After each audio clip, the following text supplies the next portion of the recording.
The old Christian view of the universe was a mixture of the Bible and Greek science, coming especially from Aristotle.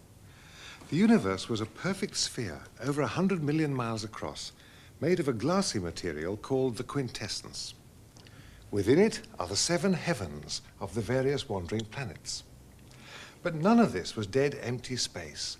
These are the crystal palaces of the blessed dead, full of life and movement. But their movement was not their own. The universe had to be continuously powered from outside, because Aristotle had argued that every motion depends upon a previous motion, and so on back until you come to an unmoved prime mover, namely God. This was the argument from motion for the existence of God. All motion was transmitted down from God through his angels, through the starry heaven and the 7 heavens of the wandering planets, ultimately to power all events down here on Earth at the dead center of the universe. Above the land on Earth are the spheres of water, air, and fire, for everything below the moon is compounded of these 4 elements. Earth is corruptible and changeable, but the planetary heavens are everlasting. As they turn, they hum with the music of the spheres, and they power events on Earth.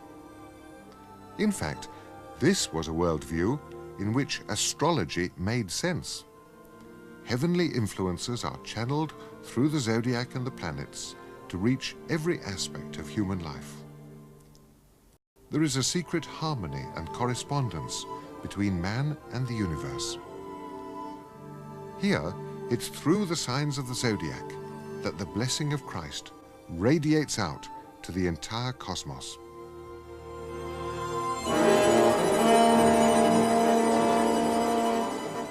Meanwhile, hell was seen as an inverted mirror image of the 7 heavens, its circles descending to the opposite pole of the universe from God, where Satan lies wedged at the center of the earth.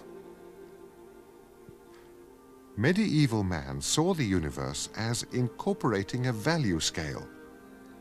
As the world of evil lay below him, so, rank upon rank above him, the heavens ranged up to the throne of God. Wherever you looked, you saw rising degrees of being, value, authority, power. In such a world, it was impossible to doubt the existence of God. A scale must have a top. The mountain peak must be there, even if veiled in mist. The world was like a sacred text, full of signs and hidden meanings. The person who could tell you what it all meant to you was not the mathematician or engineer, but the theologian, the interpreter of Scripture.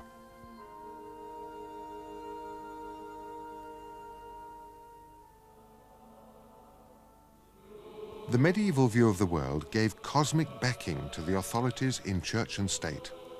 Here, painted round the outside of a Romanian church, the heavenly and earthly hierarchies mingle on the ladder linking heaven to earth. Angels, prophets, apostles, bishops. The authorities on earth are legitimated from above, tying the social order into the cosmic order. God himself had founded the church, establishing its ministry and its sacraments as channels of grace, flowing from the highest heaven to the humblest peasant.